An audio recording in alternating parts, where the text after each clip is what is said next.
happy to welcome you.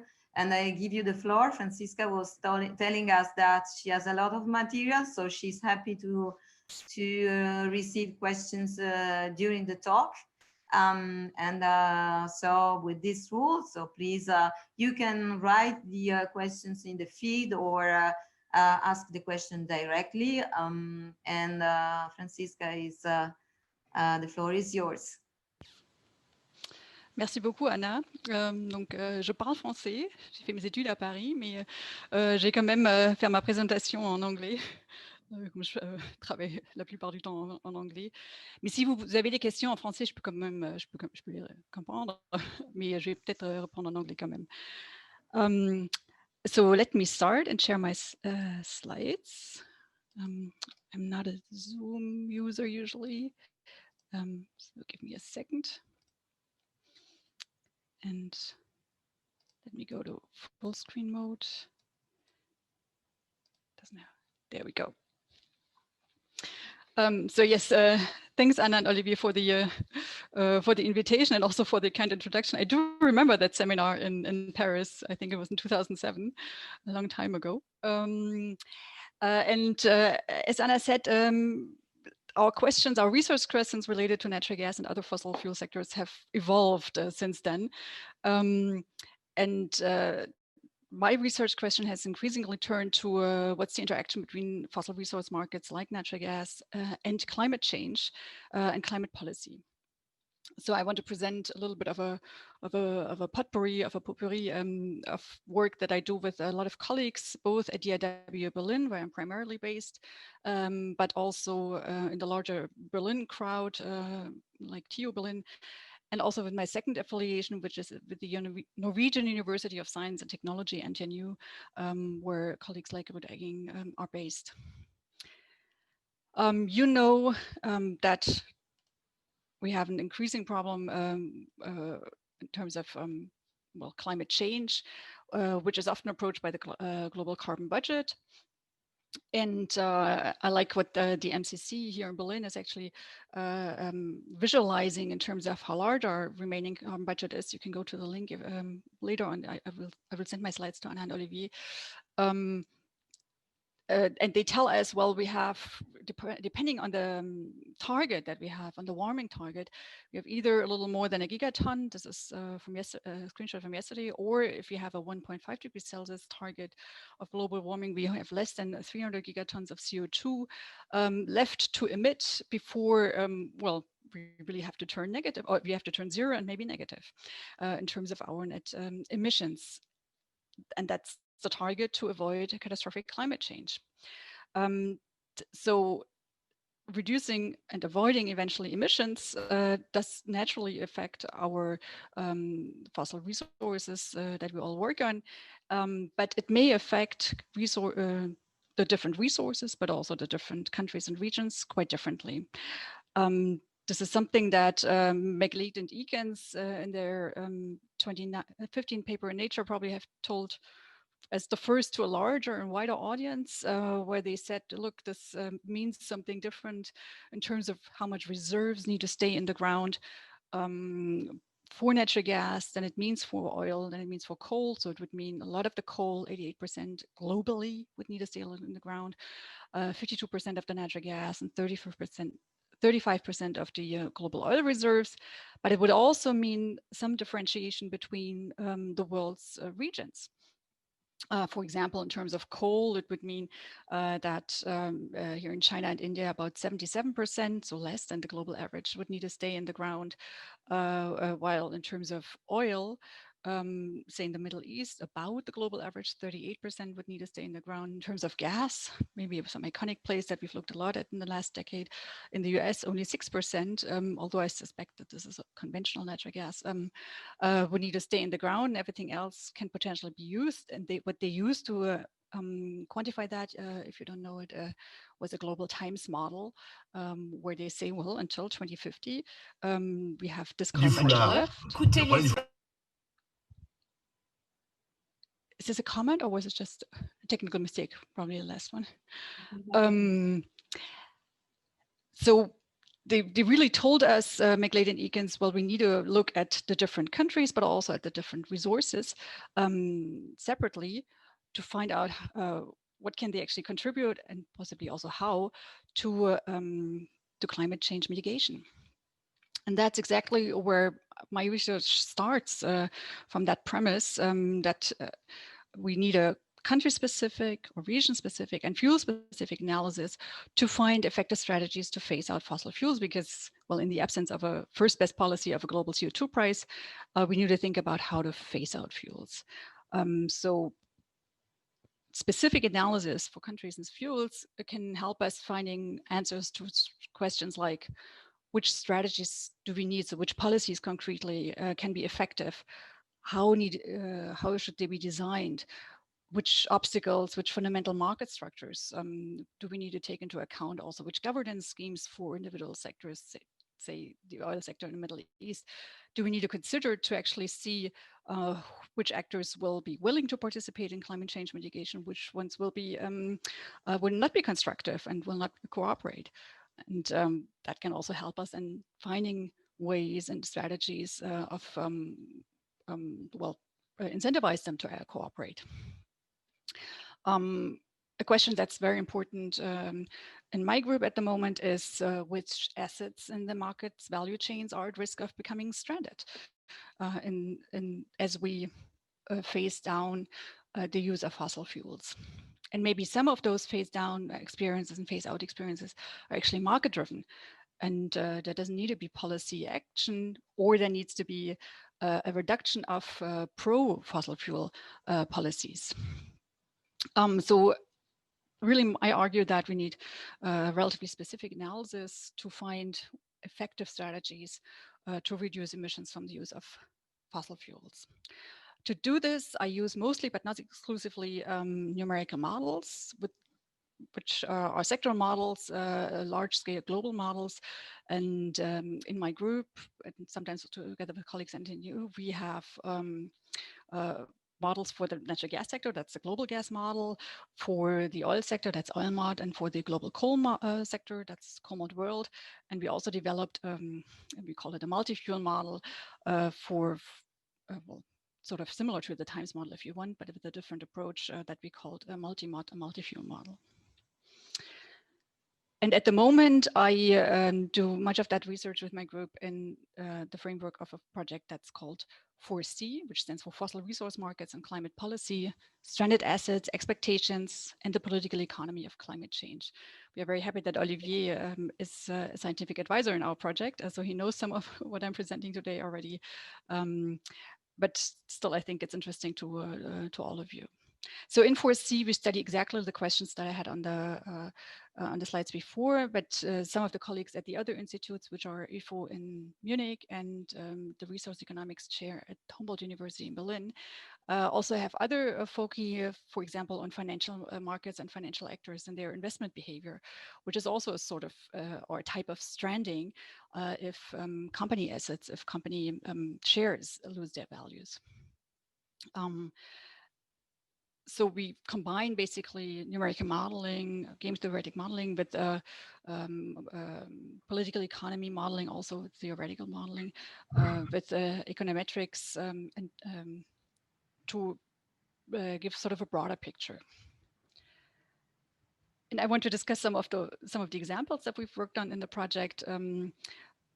And I want to start from sort of the larger global picture and the multi-fuel perspective, and look at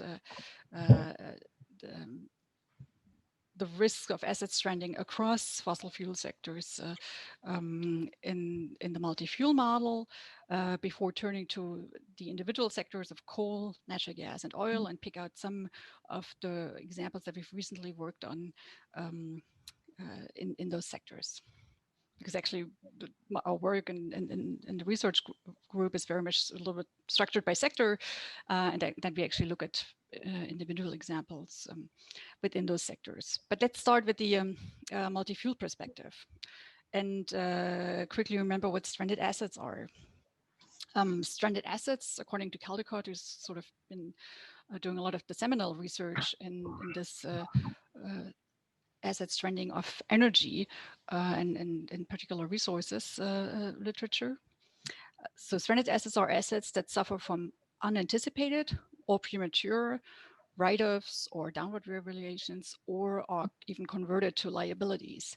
So it's a loss of value of assets, of capital, that was not expected at the moment when the decision for investing into that asset was taken, either because the policy was not known yet, or maybe also because of ignorance of the policy. And what are those assets? Well, that could be, in our case of those fossil fuel markets, be either stocks or shares, which is a topic that I don't look at all. But some of my colleagues in the projects do. That could be reserves, like in the paper by McLeod and Eakins. Also a topic that I don't look at it much. Rather, I think there is still a gap in the literature to look at infrastructure.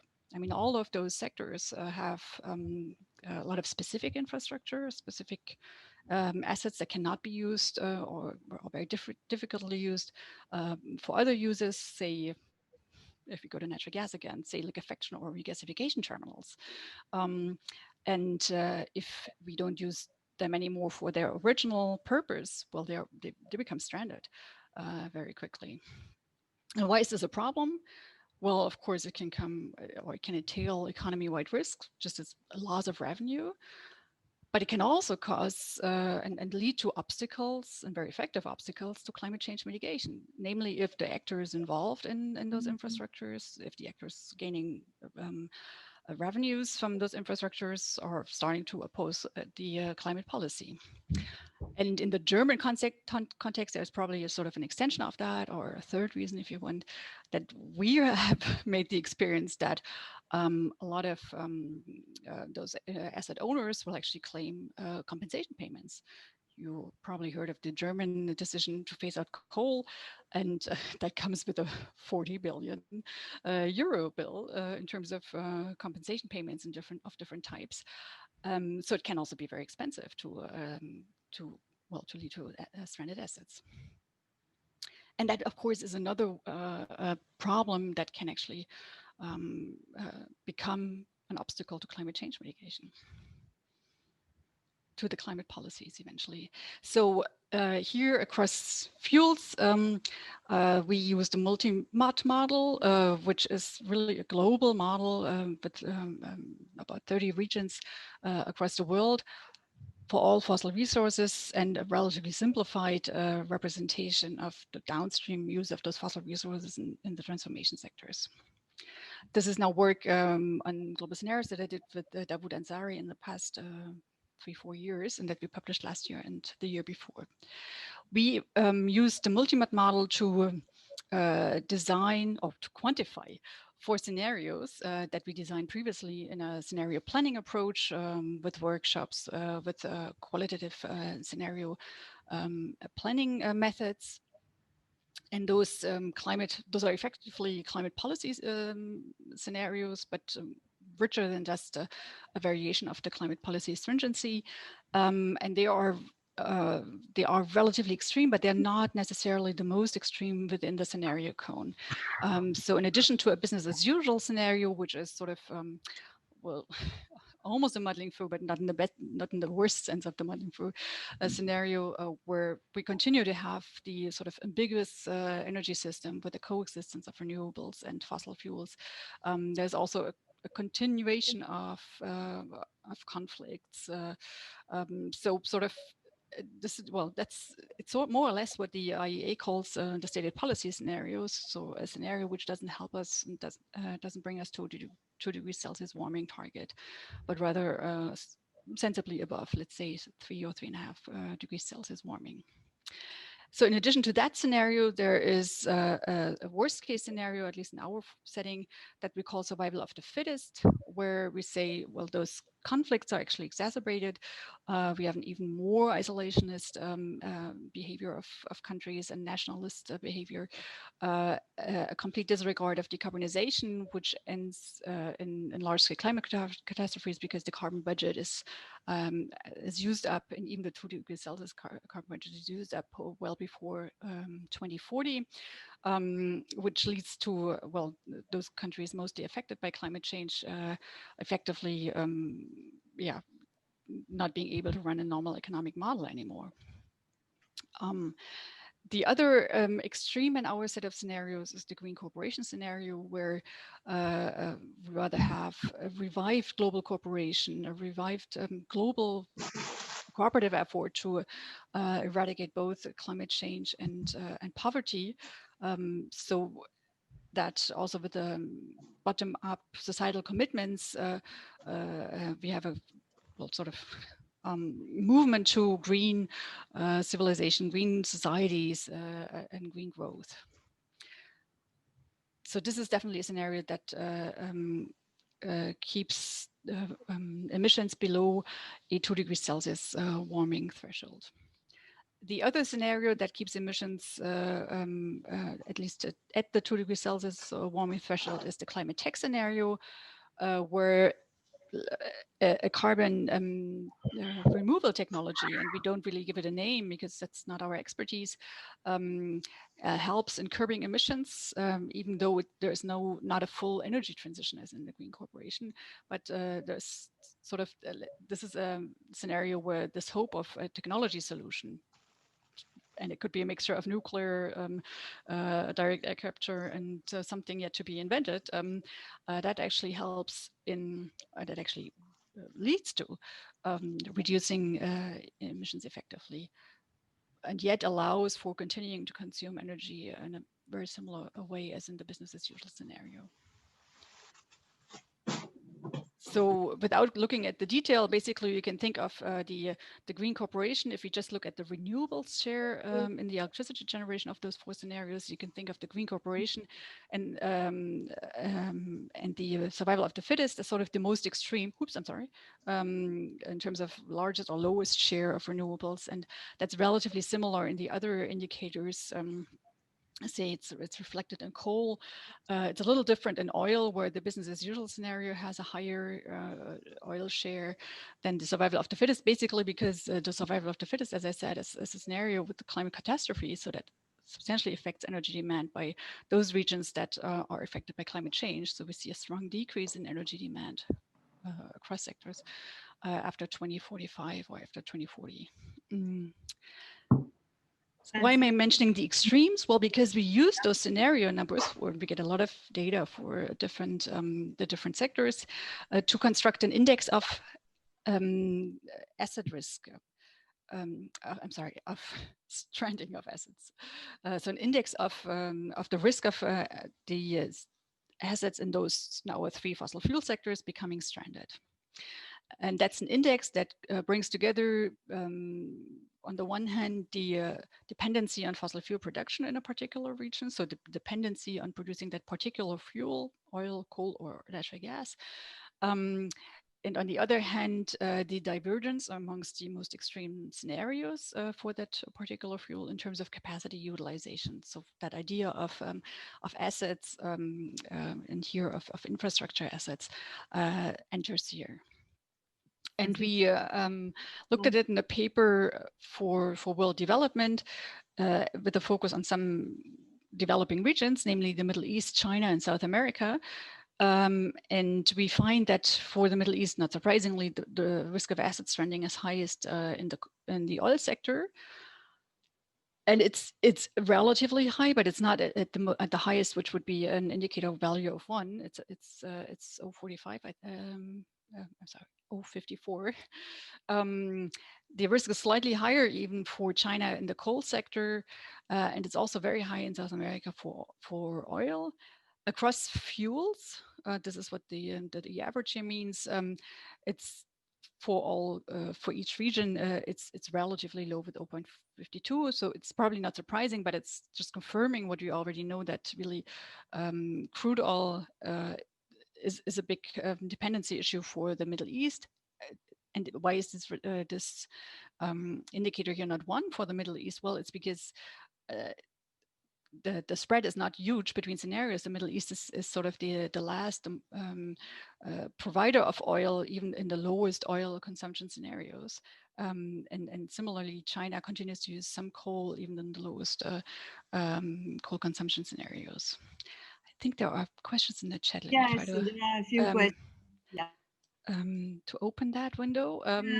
We were questioning where Russia is in the scenarios, whether it is, perhaps, I don't know if it is included somewhere. And I was also, since, well, when there are scenarios which maybe some references with respect to other scenarios could be useful, just to understand which is the specificity of the scenarios that you develop. I don't know whether they can compare with one of the International Energy Agency or the ones from BP or others. Mm-hmm. Yeah, very good point. So Russia is included. Let me just try to go back to the, oops, sorry. So that's the green one here.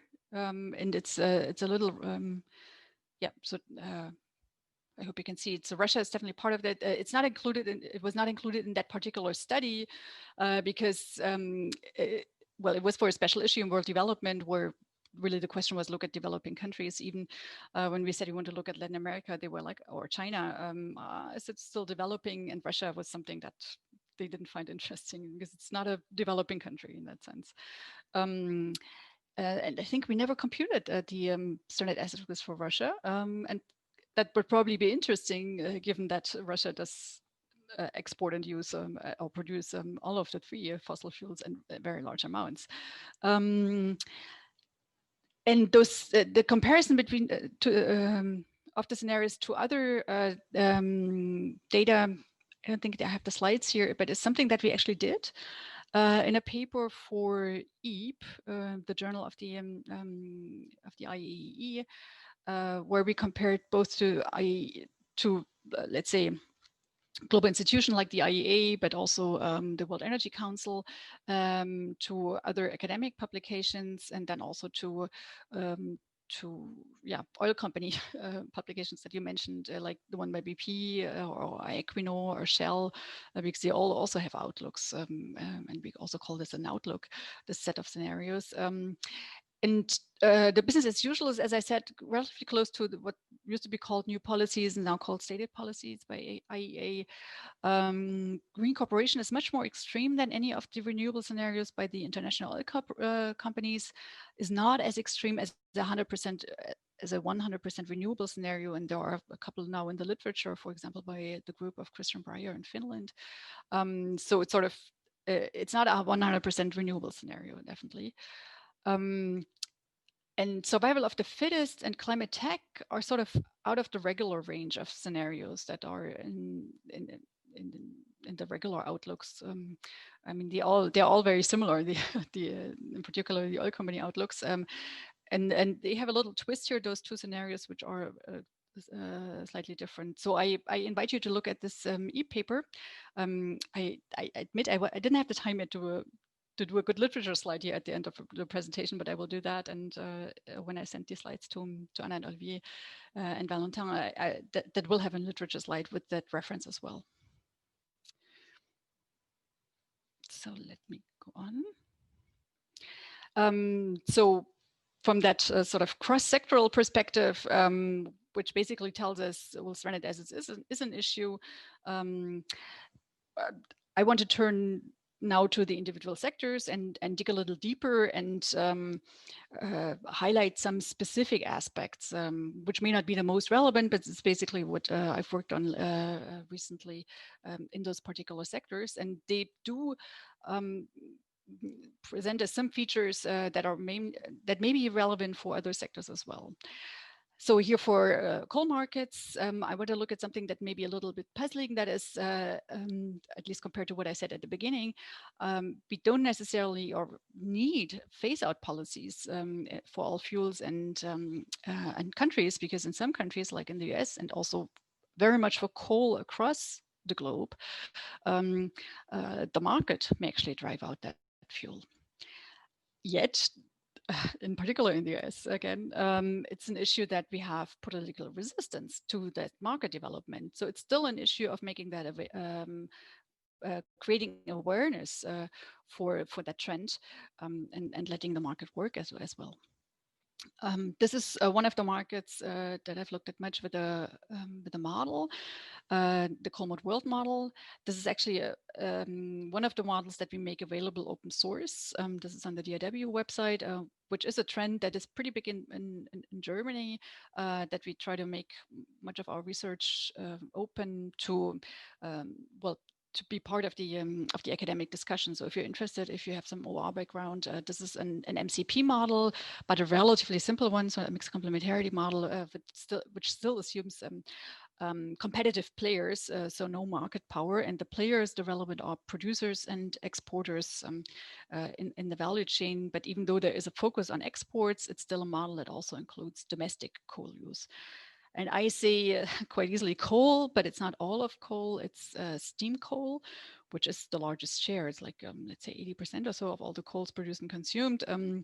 But it's essentially the coal quality that is not very, very high quality, which would be metallurgical coal, which is used for steel production, for example.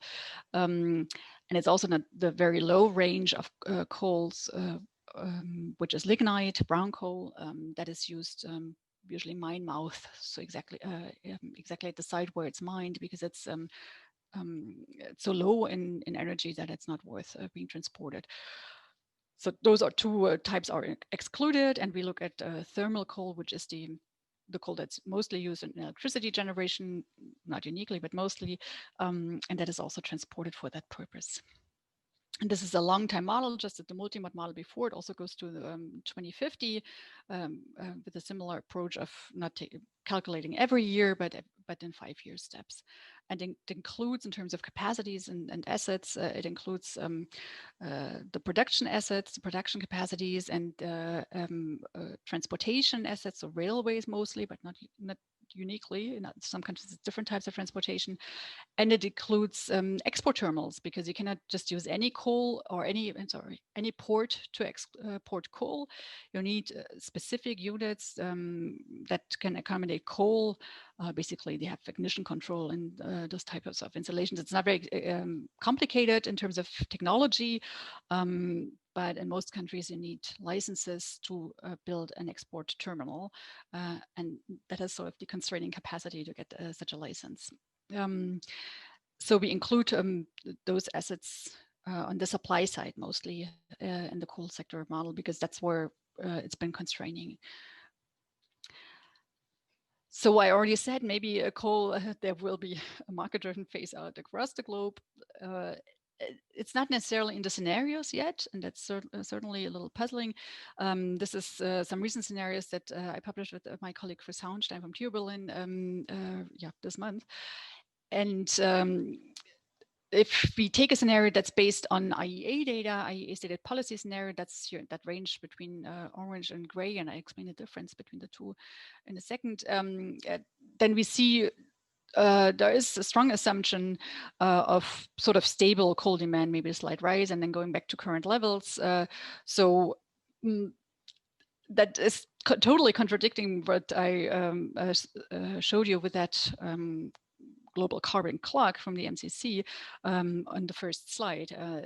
This day here in the IEA, but also in a lot of other outlooks, say, well, coal use will continue, at least if we don't change policies. I mean, that's what the stated policy scenario includes as an assumption, no change of policies.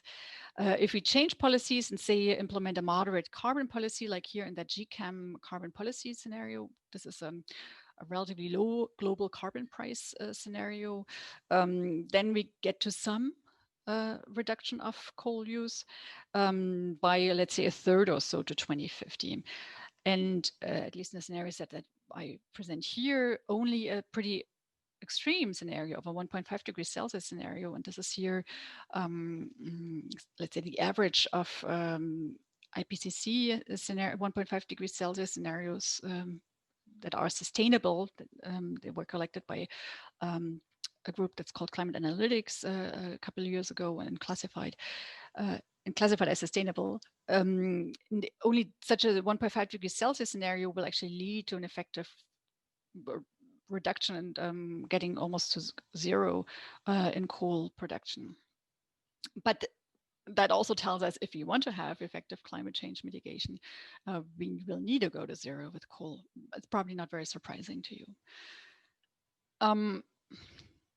So global phase out, let's see, but in the US, definitely a strong downward trend in the last years. This is here a graph that presents the last 50 years or so, and the US is a market where much of the domestically mined coal is also used domestically in electricity generation. So there is a strong correlation between the blue curve here, which is the US mining of coal, and the coal consumption.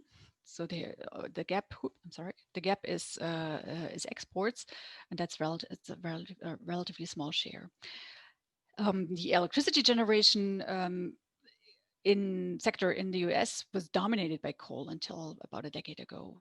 Almost 50% in 2007 of the electricity generation came from coal-fired power plants, and that strongly decreased in the last years. It was 30% in 2017, and it still continues to decrease. I should have looked at it for more recent numbers. I think it's below 25% for the 2020 data.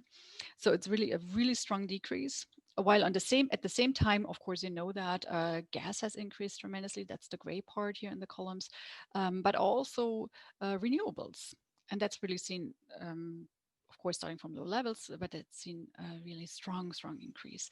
So it's not just the cheap shale gas boom, but it's also the fact that there's just a global trend of decreasing costs in renewables, and that also has gained pace in the US.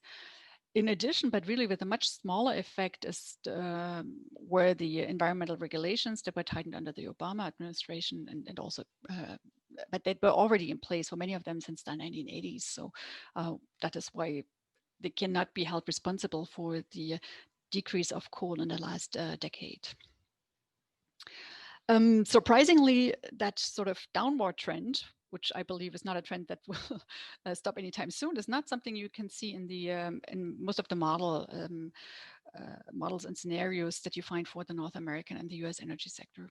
And there was recently an energy modeling forum organized by the Stanford University on North American energy markets, and we actually contributed with that paper here to that EMF. And what pretty much all of the models participating in that EMF said, and they were not coal models, but electricity or energy sector models, was, well, okay, we acknowledge that there was a decreasing trend recently, but this trend stops either now or at the latest in 2025, and then we see stability for the coal sector, for coal consumption or electricity generation from coal. And that is something that we found really surprising. There's only one scenario, one model that says it can go down. All the others have a flat curve after the latest 2025. And that includes an important agency like the Energy Information Administration of the Department of Energy that directly informs policymaking in the US. That may certainly have been under the influence of the current administration, but still, we didn't find that very useful to apparently have implicit assumptions that lead to such a picture. So we wanted to propose a scenario that accounts for that downward trend and for the continuing downward pressure from cheap gas, but also from cheap renewables. And we know that the decrease of costs in renewables continues for the US coal market. And if we actually do that, such a scenario, we call that a bottom-up scenario because we basically use sector-specific bottom-up data that interestingly comes from the EIA, but maybe from a different department, let's say. If we take the data on basically the US power generation fleet, which is available in a very detailed basis, that's really excellent data. And if you assume relatively conservative and you could call it pro-coal assumptions on both the lifetime and the capacity factor, so how much of the capacity is actually used every year, then we still get to a strong decrease in coal demand, basically because a lot of the coal-fired power plants today are very old, and even if you assume that they run until they are 60 years, which is extremely old, but which is not unseen in the US, which is quite typical for the US, they will have to be phased out at some point, at the latest, let's say in the 2030s or a little later. So when we go to 2050, this includes power plants that were recently opened here, relatively recently. What we do assume very clearly is no new coal-fired power plants. Also, the EIA says they don't assume that, but maybe they do implicitly, because it's just not probable or rational in a market environment with cheap gas and cheap renewables. In particular, there it's the cheap gas that pressures a lot on the investment in new power plants. And even if we do a sensitivity analysis with an even higher lifetime, like here in the upper line of 70 years, and even with higher capacity factors, we get to a decreasing trend. We don't see that stability that you saw on the previous slides of the model results. So there must be something implicitly assumed in those models and scenarios that goes in the direction of investment into new coal-fired power plants in the US, extremely unlikely. Or even higher capacity factors, but 50% means those coal-fired power plants are running 50% of the year at full capacity, which is just not happening at the moment. They're running at 30 or less, so those 0.5 are really coal-friendly, if you want.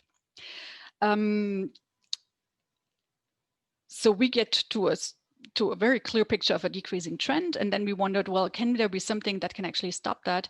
Because, well, we mostly look at the fuel side, not so much at the electricity sector side. So is there something that can actually help the production side, the mining sector?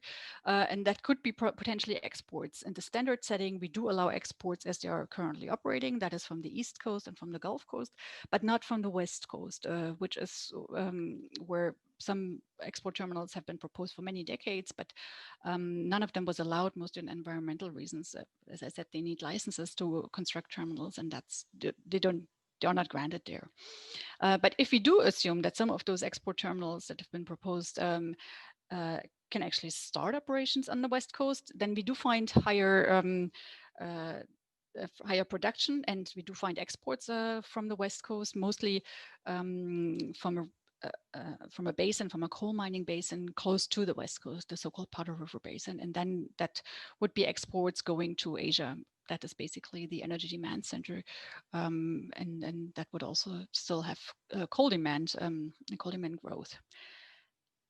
That happens only, of course, if we assume that demand grows. And that is only happening in non-climate scenarios, like the STEPS scenario. Our take is, look, this is the conditions that will need to be fulfilled, but those are quite unrealistic conditions. Is there a question?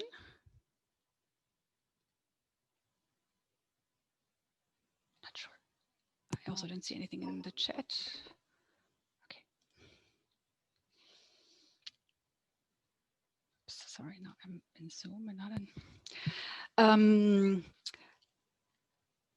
For this particular analysis, we actually went a little beyond asset stranding, and because we had data, we could look at employment. That's probably even more interesting, at least as we've learned from the European debate. We also need to think about what does that mean in terms of workers and workers losing jobs, and eventually in terms of a question that we call just transition. And we do find, in particular, of course, in the non-ports scenarios, but also in those scenarios with which allow exports from the West Coast, a decreasing trend in employment. What we found surprising and wouldn't have expected without that numerical analysis was that we also found a decrease in employment in the high productivity region, which is the Powder River Basin. So really not just the Appalachia, which is probably where you saw Trump on the picture, for example, the region where most politicians direct their attention to, but across the US, coal mining will be affected from the ongoing trend. And that's certainly something that politics in the country will need to take into account. As an economist, I can still say, well, look, there's some analysis around already that say the strong dependency of a lot of communities in the US on coal mining had led to something like a resource curse, a lack of specialization in other sectors, a lack of education for other jobs. So it could also be an opportunity for those coal regions to overcome the existing resource curse. But again, that needs political action as well, which is essentially what we are now seeing in the German coal phase out, where much of this 40 billion goes into retraining and providing other types of jobs for the workers. So that's one of the analysis that we can do, both country-specific and sector-specific, particularly for the coal market. As Anna said, I've also worked a lot of natural gas, and this is a particularly heated moment right now to speak about natural gas in Europe. You may have heard this morning that Gazprom or Nord Stream 2 continues constructing Nord Stream 2 pipeline, and that's a topic that we at DIW have been involved in analyzing for many years. So let me provide you with a little bit of insight of what we think in terms of both future use of natural gas, but also what risk for asset stranding that could be, in particular in Europe. And the other question next to Nord Stream 2 for us in Germany is LNG, because as you know, we don't have an LNG terminal. And maybe it's also an interesting question in France in days where supposedly, not sure if that's true, but supposedly the government has prohibited new import contracts on the basis of the strong climate impact of LNG, in particular of North American LNG. So you know that in the US, we've seen a huge rise in both shale gas production, but also in LNG exports to really levels that were unexpected just some years ago. So we have seen more than 50 BCM, billion cubic meters of natural gas exports in 2019, and even higher in 2020 probably. The data is not out there. I believe in mid-2019, some particular politicians started to frame the cool natural gas from the US as freedom gas. And one research question that myself, together with Ruud Egging from NTNU and a student of mine, Victoria Czempinski, asked ourselves was, well, is there actually a market for that US LNG in Europe beyond the politically motivated imports that, for example, the German economics minister tries to push the industry for? So is there a place for freedom gas in Europe, in particular in Germany? You know that LNG has traditionally played a relatively minor role in Europe because we are a pipeline market. So the share of total imports is usually below 25%. There is much more capacity, but it's hard to bring that capacity to other consumers, except that those that are really close to the LNG terminals, because we still have some bottlenecks in the pipeline network, for example, between France and Spain.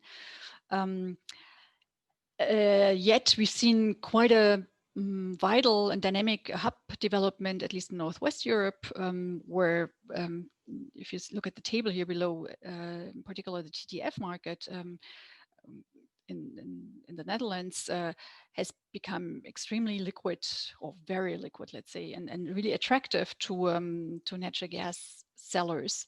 And that includes LNG suppliers, of course, because they can access this market, particularly via the gate terminal, but not exclusively. You can also approach it via other terminals. So Europe has become an interesting market for LNG in times when demand is low everywhere, because Europe, as opposed to much of Asia or all of Asia, and as opposed to, much of Asia, which is the other big market, has liquid spot markets, liquid short-term markets. So we look at this question of, is there a place for freedom gas in Europe using another model, the global gas model. This model is also available open source, that's on the NTNU website. It's a more complex model. It's also originally a mixed complementarity model. It's now reformulated to to an optimization problem, even though this is a model with market power, but there's some let's say additional term that takes that into account. This is more complex because it has a longer value chain, taking into account also the specific infrastructure that's very important in this sector. So this is a model that includes the production stage, and then traders that actually take care of the exports and the sales. Then liquefaction, those L's, so LNG liquefaction and regasification. And then across seasons, we can have storage and that sort of arbitrages between the seasonal swing in prices. And M stands for the final market. And we have pipeline operators, shouldn't forget that. So the pipelines and the LNG infrastructure is taken into account. And those infrastructure operators both take care of the operation, but also in the long term, because this is also modeled to 2050, take care of investing in their infrastructure based on a shared value approach. So for that particular question of US LNG, we derived a few scenarios, and two are particularly relevant. That is what we call the Trump scenario, which entail financial support to US LNG exports to Europe. And what we implemented was a reduction of shipping costs to Europe by some values, arbitrary values, between 0 and 100%. And also implement a delay of Nord Stream 2 by 10 years. So it's starting operations only by 2030 based on the sanctions that are in place by the US Senate. And that had delayed Nord Stream 2 construction in the past year. And the other alternative is another scenario that takes care of all these questions of supply security in Europe. We call it the Putin scenario, where we assume a disruption of all Russian exports to Europe. So it's a very extreme scenario to see sort of where are actually the effects. Maybe the third one is also interesting. We call it Altmaier. That's the name of our Minister of Economics in Germany, because he's a very strong supporter of the idea of constructing LNG terminals in Europe, in Germany. Sorry, there are 3 proposals right now. And what he seems to be implicitly proposing is subsidizing the construction costs, subsidizing the fixed costs. We make different variants of the scenario where we also include subsidization of the operational costs. And do the same for China, just simply to see if there is a big competition between continents in a scenario that we call Jinping. What we see, this is global consumption in Europe, is something that I've probably said for many years, that is the EU supply is diversified and is hardly affected overall by restrictions or subsidies. So you see that the across scenarios, the consumption level varies by less than 10%, even though those are pretty extreme scenarios.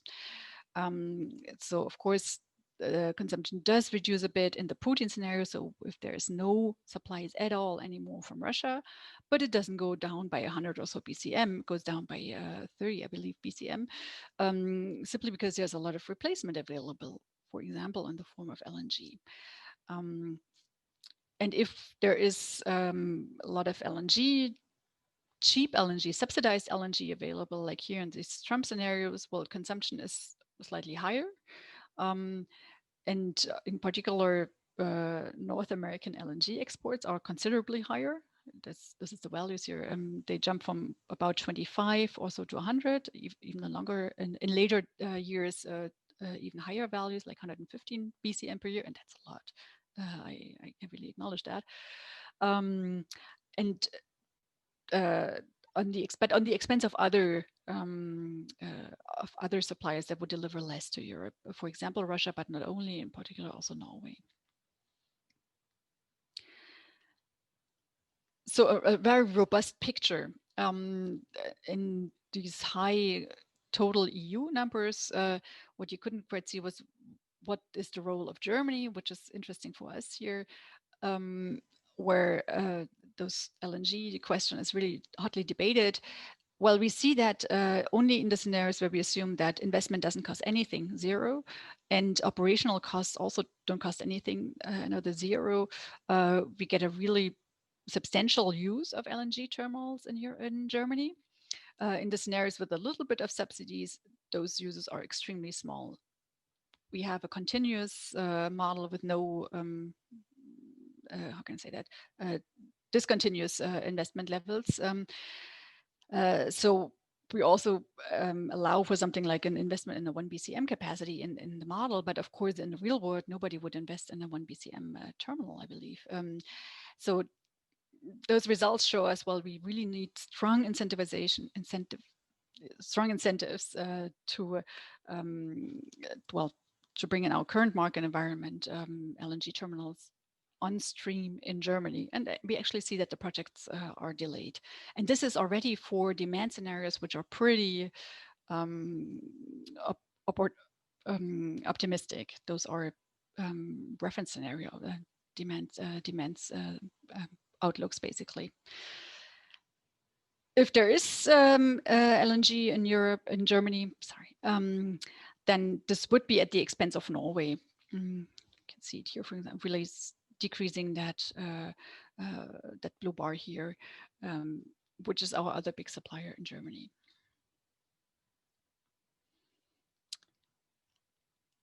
And I already mentioned Asia is, of course, the other big region in global gas markets, including global LNG markets.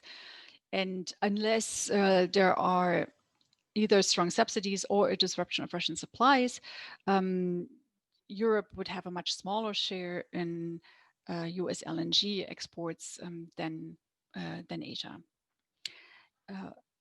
What we also can look at with our model is the price divide between regions, and we see that this gap that has been there for decades between Asia and Europe is actually well, would actually continue and persist.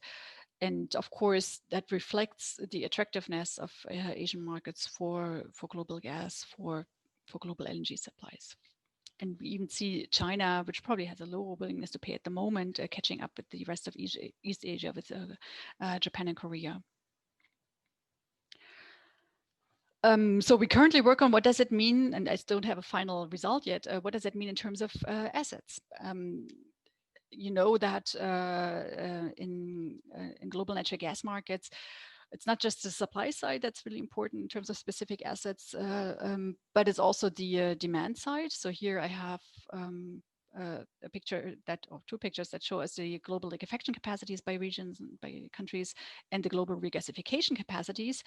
And regasification capacities are more than double in terms of volumes, annual volumes, than liquefaction capacities. So if there is stranding, if there is not use of those capacities anymore, then also the demand side would be very much affected. And that's certainly an interesting feature that we want to take into account in our work. But the question is for us at the moment how to look at it, because most of the scenarios are relatively pro natural gas. If we take the IEA new policy scenario, what's now called STEPS, then we can even assume an increase in global natural gas demand. If we take the more environmental friendly sustainable development scenario, and for Europe, something that we developed in a European scenario, in a European project that we call the directed vision pathway, then we have a stable global natural gas demand. Yet, if I look at this European picture, this was here the reference scenario that actually was the background for the slides that I showed previously. So a stable European demand scenario. And if we take climate commitments seriously in Europe, if we, and this is not yet with the Green Deal, actually, this is with the previous climate commitments. And if we take the driver of decrease of costs of renewables seriously, and if the driver of an increasing electrification of demand, be it in households, be it in industry, be it in transportation, etc., then it's probably much more likely to go somewhere on that decreasing trend. And of course, there is a range of where we can end in 2050, and it's somewhere between half of current demand and a third of current demand. But it's a strongly decreasing trend, and I'm not sure why these drivers shouldn't also play out elsewhere in the world. So we're currently looking at alternative scenarios that also take into account those drivers in other parts of the world, say in Asia, for example. So that's very much work in progress right now. And we believe it's relevant because even if those scenarios may not unfold, 100%, they still show us that there is a risk of stranding, and that may actually be substantial, and that should be taken into account both by politicians when they, let's say, grant licenses, but also by actors that are active in the sector if they don't want to lose money. And we start to see really that actors think long before investing. So this is research that's progressing quite slowly because I've been distracted quite a lot lately by another topic that is very directly related to natural gas, and that's the hydrogen topic. And I believe that there's also a risk for asset stranding with that topic, and even a big risk, in particular with where the current discussions in Germany are going. And I'll be curious to hear if it's the same in France. But in Germany, we're currently discussing that hydrogen may be so important that we need a network development plan. So an official document with sort of commitments, 10-year commitments by the industry, whoever the industry is, to invest in a countrywide network for hydrogen. And this is really an interesting and tricky question, because nobody can be sure that there will be a widespread need for hydrogen, because there are quite a lot of people that say, well, it could just be the sort of fuel, and the very expensive fuel of last resort for those applications that cannot be decarbonized otherwise, in particular cannot be electrified. My colleague Claudia Kempfort calls it the champagne of the fuels. So really the expensive luxury fuel that you use if you can't do it otherwise. Of course, the narrative of hydrogen being important was launched, and this is not my research, but of others, by the natural gas industry. And that's directly where the link is to what I'm doing, because the natural gas industry was in fear of losing business models and revenues. And it's very interesting that at least in Germany, the political scene has taken up their discourse and is now pushing it to such a large scale idea. That's research to be started, and we also want to look at it with a model, but it's really interesting to see where that development goes.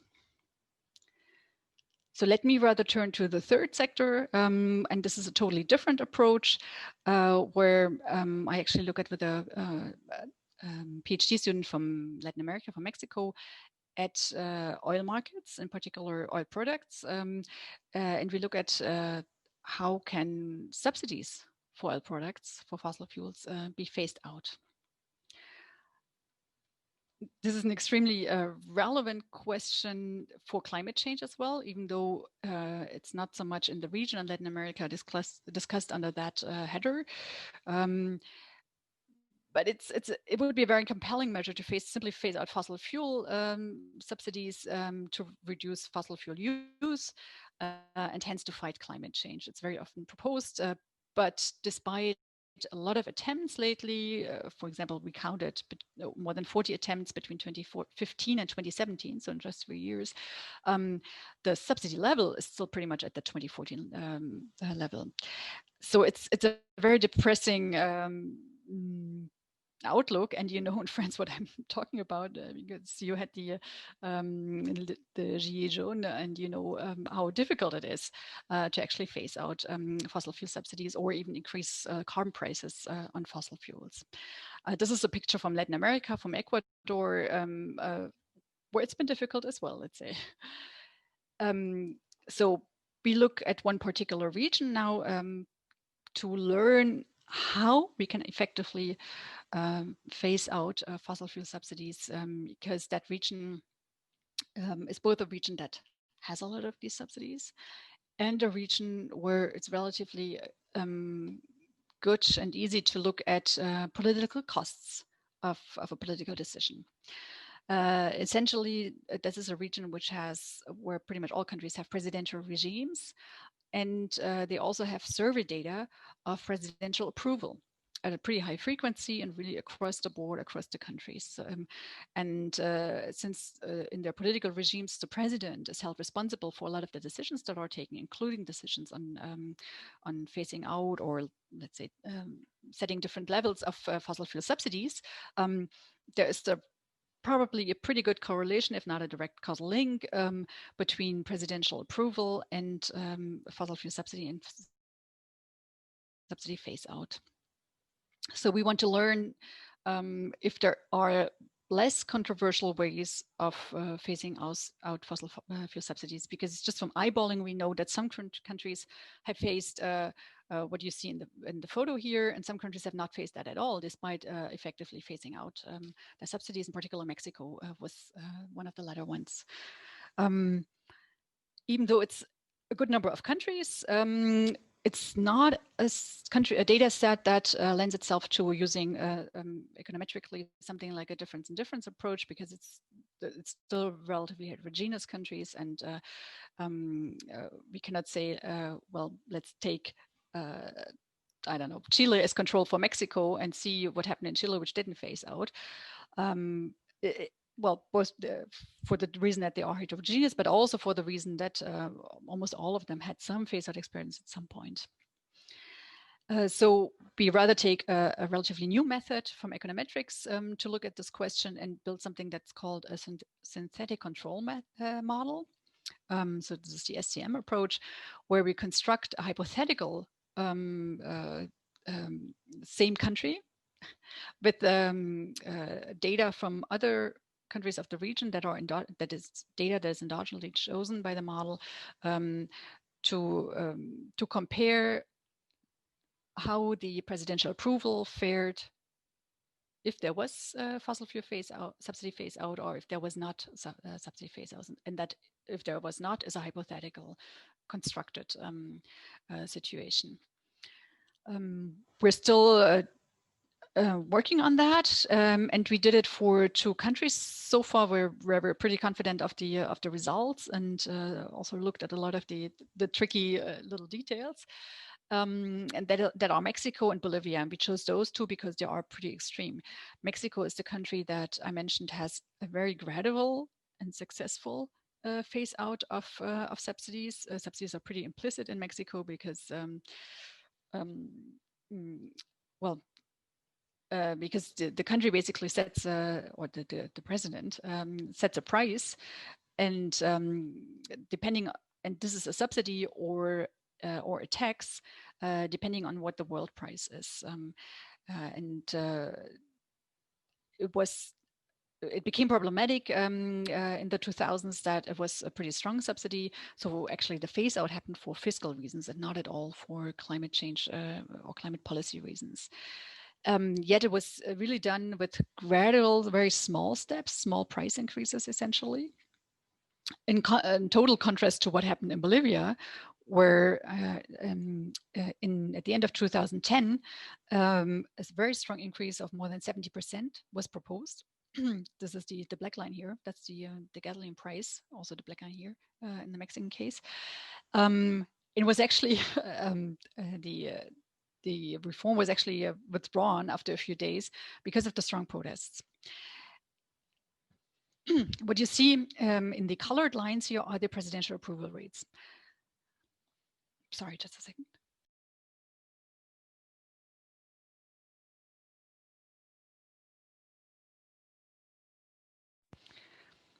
So the upper part of the graph is our data that we start with. And we know that this presidential approval, of course, depends on a lot of things, not just on the price of gasoline. So we take models from the political sciences literature, from the political approval literature, to construct a sound model of what are the other factors that included that influenced presidential approval, say corruption levels or perceived corruption levels, also duration of how long the president was already in term, because you can see in some cases very nicely here that the longer the president is in place, the lower his approval is. and we included all those factors from the political sciences literature and checked for their the significance, of course, but also included in addition the gasoline price development. And then we can actually, and then we, well, running that model, we find an influence of the gasoline price development on presidential approval, which you can see in the black line here. This is now the results, which is lower than before. But then we also did something else. That is, we constructed a synthetic Mexico or Bolivia, which basically with some weights from other countries not affected at the same time, and weights that are endogenously selected by the method, gives us a synthetic Mexico that didn't have the subsidy phase out.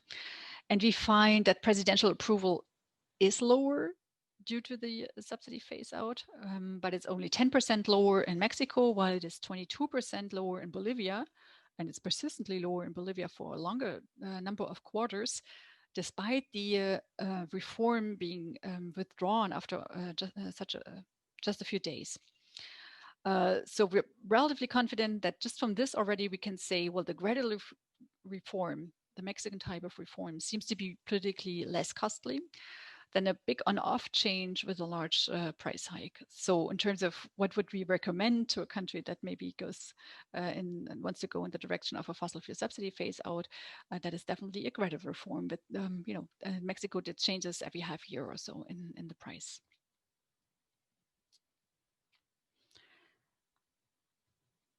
Now, okay, now I presented to you a little patchy picture of research that I'm doing at the moment. Let me conclude before we go to discussions. I believe that given the tight carbon budget and the political commitments that we have in the world and in the EU, but also in some countries, many countries now, it's inevitable that we find quick solutions to reduce emissions from fossil fuel use. I didn't mention, I didn't really mention either a global carbon price, which is often suggested by something like global integrated assessment models, nor carbon capture and storage, which you can probably talk about, but which I'm also relatively skeptical about because we haven't seen a lot of development, if any, in the past at least 15 years that I've looked at it. So my approach rather is we need country and fuel specific approaches to phase out fossil fuels, to reduce the emissions from the use of those fossil fuels. And this is probably sort of an approach that goes into directions, because if you want to phase out fossil fuel use, then we also need to take into account what are the constraints, what are the fundamental structures in each of the fuel markets, and also in each of the countries, in particular in the producing countries, but not only, to find effective policies. And numerical models that are market specific and that take into account the country specificities can help us a lot in finding working policies. The overall drivers that we are seeing in global energy markets of a strong decrease of renewable costs and a strong decrease of the cost of integrating renewables make that use of fossil fuels already uneconomical in some countries. And this is a trend. So I believe there is more in the next decades, but it's hard to rely just on that trend. So we really need also more good ideas of politically driven phase out. Yet there is this risk of asset stranding and of actors that are at risk of losing their revenues, not cooperating and even opposing climate policies or requesting expensive compensations, in addition to, of course, what's always important, adverse economic effects, for example, in terms of employment. So I don't have a good overall solution that I could present here, but rather I would like to conclude that there is a need for much more research, and I will certainly be part of that, and I will be happy if you're interested in that, and maybe some of you are interested in doing something together. So thank you very much for your attention, and I look forward to the discussion. I see there's already a long comment in the chat. Very good.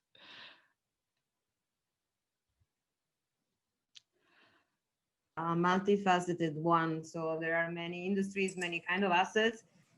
Just to be provocative on your last sentence, I think so.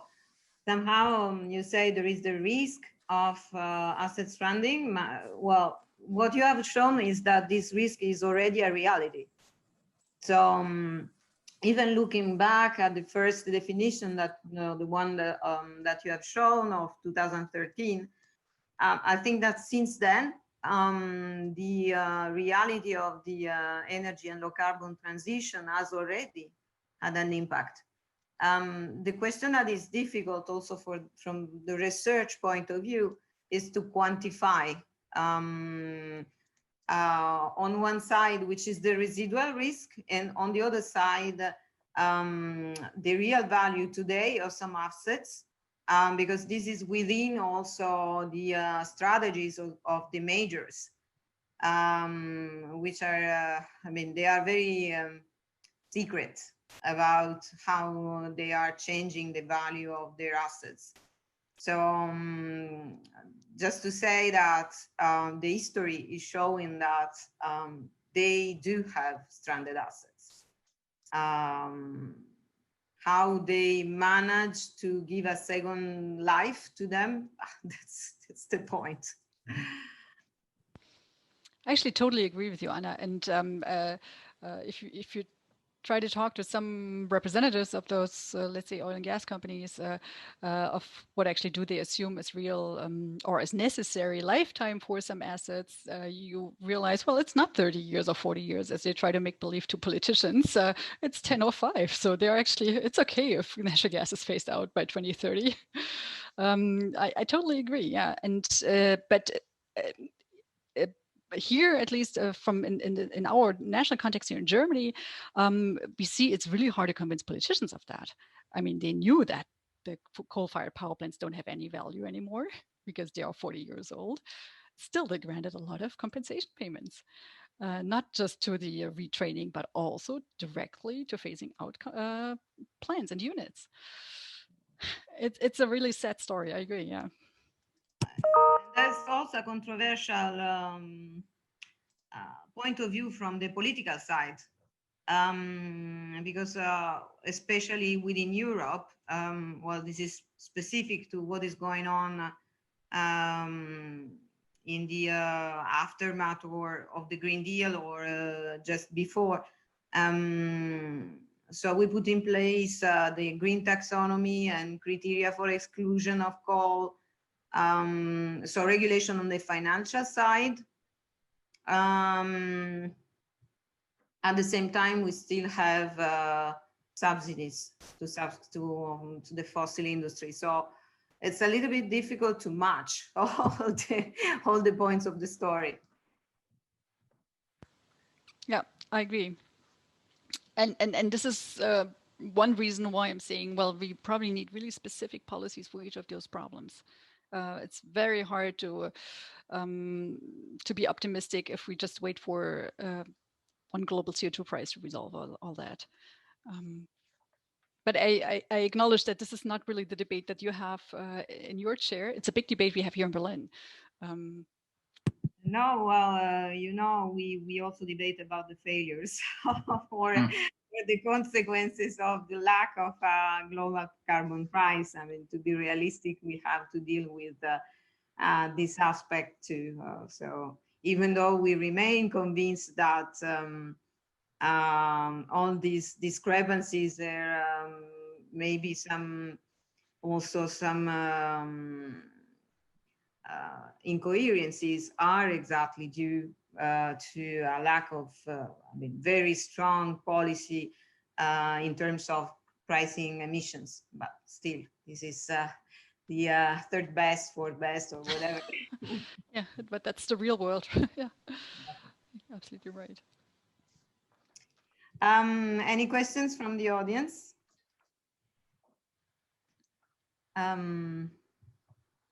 Not a question, but an acknowledgement of a very insightful presentation.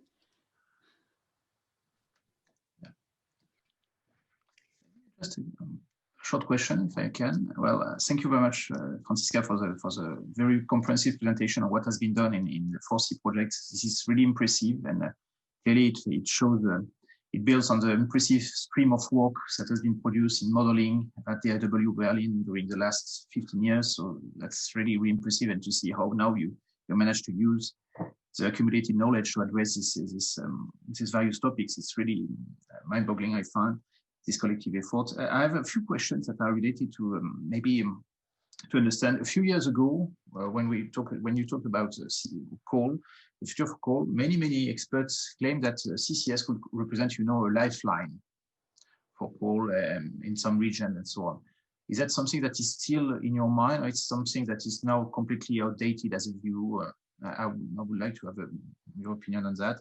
And I have a similar question related to green gas, because in your slides you presented the future of gas in Europe as being quite stable, of course, depending on the scenarios with different composition. But we see a big push from the gas industry in France, arguing that, well, by greening the gas, by incorporating biomethane, for example, or new techs such as the power to gas, it would be a way of keeping the gas sustainable and moderating the risk of having stranded assets. And so I would like to, if you could maybe provide us with a German perspective on that, I would be grateful. Thank you very much. Yeah, thank you, Olivier. Tricky questions indeed. I mean, CCS and coal. I'm personally very skeptical, but my impression is it's not totally over yet. I mean, there still is research in the field, technology research, engineering research, and it's certainly not a question anymore in Europe. But maybe it is still in some parts of the emerging economies world. So I'm relatively skeptical given the strong decrease in renewable costs. But at the same time, there's a big push by a lot of big parts of the industry, and I guess the chances are really low that in 5 years from now we will say, look, there is now more than one Canadian sort of commercial scale unit. But maybe there is one. Maybe a slight chance that maybe in China or in Turkey, or we will see one. But even in Australia, which was the big part of the world that supported that, the topic is out and over. And we see that the other part of the world that supports CCS is Norway, and where it's more thought of as a way of pushing industrial use of natural gas. Which brings us to the second of your question of greening gas. And you're right that in Brussels or Berlin and apparently also in Paris, they're not talking about natural gas anymore, but about gas. So that it can include both the fossil and whatever greener part of any type of gas, not just methane. And this is something I haven't wrapped up my mind about fully, but I'm more skeptical than optimistic, let's say, in terms of what does it mean for decarbonization. I very much see the Norwegian discourse, which is, okay, if you want to go for hydrogen, and here in Germany, it's a lot of very optimistic electricity engineers that say we will go for 100% renewables in the electricity system, whatever there is in surplus electricity, we will make hydrogen out of it, and power to gas or power to hydrogen processes. Don't worry about flexibility. And so the Norwegians say, okay, if you want to use all that hydrogen, we can help you start the hydrogen economy by making our natural gas-based hydrogen value chain carbon-free with CCS. This is where it links back to the CCS question. And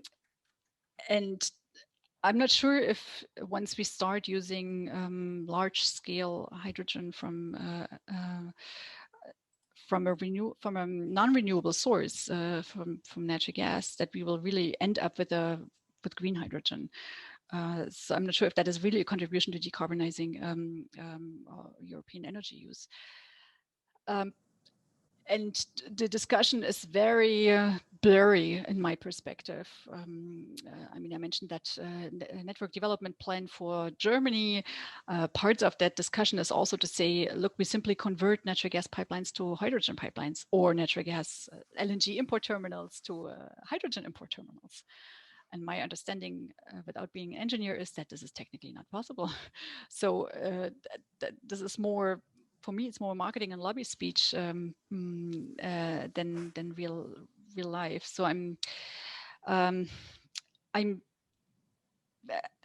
very skeptical if this is really a useful approach to speak about gas and greening gas for a large-scale decarbonization of Europe. There was a question on China in the chat. This is really the big black box for a lot of things. We want to start more projects together with Chinese colleagues to understand that black box because it's really hard from here. No, we haven't started considering the 2060 decarbonization target yet, just as our European scenarios actually really say that don't include a full decarbonization target for Europe yet. It always takes time to include, to find good data that actually can translate into sectoral data to reflect those scenarios. It's a tricky question, and that carbon neutrality may include CCS again or not. And let's say I'm open, and that's also the scenario approach that I take. We basically see that as a wide range of possible developments. Yeah. I see that a lot of you have to leave. Sorry. That's all right. Sorry for that. We have to leave because we have another meeting with some sponsors, but I would be happy to discuss with you, especially on the perspective, on research perspective you have just drawn at the end. I'm sorry. Thank you again. Thank you so much, Franziska. Thanks for the invitation. It was a pleasure. Thank you very much. So Anna, I've got to leave because of other meetings, so she apologized. So thank you very much, Franziska, for this presentation, which was very interesting. And so I think this is going to be over for today, and hope to see you on the next Friday lunch meeting on the 19th of February. Thank you very much. Thank you, Franziska. Thank you. Thank you, My pleasure. Anna. Bye-bye. Au revoir.